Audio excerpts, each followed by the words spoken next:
నువ్వు 14 ఏళ్ళు ముఖ్యమంత్రిగా చేశావు కదయ్యా, 3 సార్లు ముఖ్యమంత్రి అని కూడా చెప్పుకుంటావు కదయ్యా. మరి 14 ఏళ్ళు సీఎంగా చేశావు, 3 సార్లు ముఖ్యమంత్రిగా కూడా చేశానని చెప్పుకుంటావు. మరి నీ పేరు చెబితే కనీసం ఒక్కటైనా కనీసం ఒక్కటైనా నువ్వు చేసిన మంచి కానీ నువ్వు చేసిన ఒక్కటైనా నువ్వు చేసిన స్కీమ్ కానీ నీ పేరు చెబితే ఏ ఒక్కరికైనా గుర్తుకు వస్తుందా చంద్రబాబు అని అడుగుతా ఉన్నాను. 2 చేతులు పైకెత్తాలి బా, 2 చేతులు పైకెత్తాలి. ఇలా ఇలా ఇలా ఇలా ఇలా ఇలా ఇలా ఇలా ఇలా ఇలా ఇలా ఇలా ఇలా ఇలా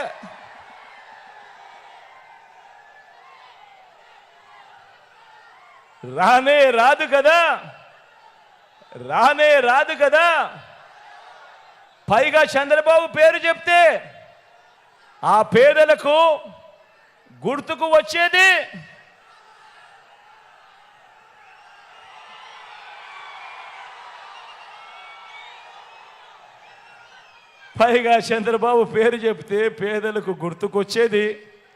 వెన్నుపోట్లు, మోసాలు, అబద్ధాలు, కుట్రలు, కుతంత్రాలు.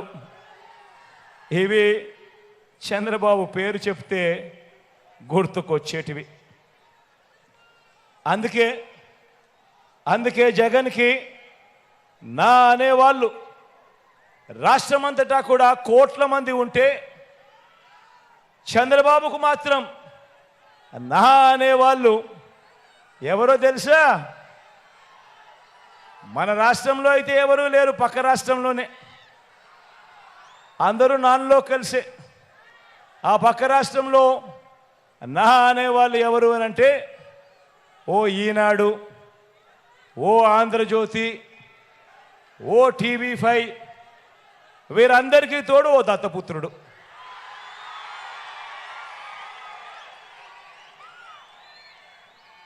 వీళ్ళందరూ కలిసి గ్రామాన ఏర్పాటు చేసుకున్న జన్మభూమి కమిటీల దొంగల ముఠ. వీళ్ళంతా కూడా మన రాష్ట్రాన్ని దోచుకున్నది వీళ్ళంతా కూడా పంచుకోవడం. ఇది వీళ్ళకు తెలిసిన రాజకీయం.